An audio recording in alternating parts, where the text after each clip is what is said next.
So JT Miller is going to the New York Rangers. Now this deal is developing, and this has been a rumor for a while about JT Miller, but it looks like that it's finally getting to its final destination. Frank Saravelli, one of the better insiders in all of the NHL, one of the best, I should say. He's kind of coming forth on this deal. This is coming live and fresh, so trade isn't exactly finalized, but done deal. New York Rangers and Canucks have agreed on a deal that sends JT Miller to B York. Obviously, probably meant to spell New York there. Trade calls in the works. Multiple pieces, both sides are part of the package. Sounds like the Canucks pieces and prospects are going to be going with Miller for New York as part of a package, a larger deal this time around. Sources say JT Miller has been asked and verbally agreed to waive his no trade clause to accept the trade to the New York Rangers. Formal submission of paperwork pending. So long as New York Rangers and Canucks can close out the deal this time, he will be heading to New York. I mean, that's a tremendous deal here. Tremendous deal. New York, yeah, people are kind of memeing that. So, JT Miller goes apart. Apparently, kind of going on the timeline. Apparently, according to the report, possibly Hedel could be included in this deal.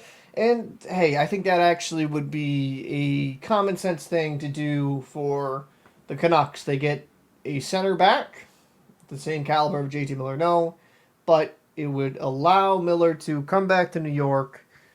And the Rangers have definitely helped jettison themselves back into the playoff conversation. This is a team that has been underperforming this season, has far too much talent to be out of the playoff picture, and kind of solidifies my opinion. And I said it in an earlier video that I did with my co-host on stream.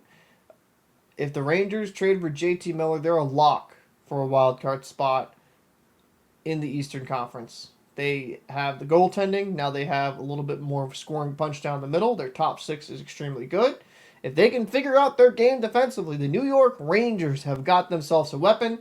And as for the Vancouver Canucks, they get rid of a cancer. Let's just call it what it is. JT Miller did not work there. I think he bullied and stole Pedersen's lunch money, and they just didn't get along. They didn't like each other. Miller's a little bit more vocal. Pedersen's a little bit shy and timid. And for whatever reason, neither of them were able to be adults and make it work, and that is what it is. But the Canucks at least get a player back in Hedel.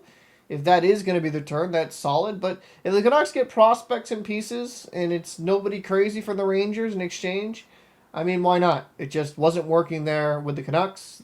Just the culture was not a fit. And you kind of have a Rangers locker room that was dealing with its own little bit of disarray this offseason with and past year with how the trades went down with Goudreau, with Jacob Trouba, kind of the lackluster start, the rumors between Panarin and Shesterkin. But now it seems like they're rounding into form, they're playing better hockey, and now they've just bolstered their top six where in a 7-game series, they're going to be a tough out. But I'd like to know your thoughts down below in the comment section. What do you think about this move of JT Miller going back to the New York Rangers? I'd love to know your thoughts. I'm Captain Paul. I'll see you in the next one.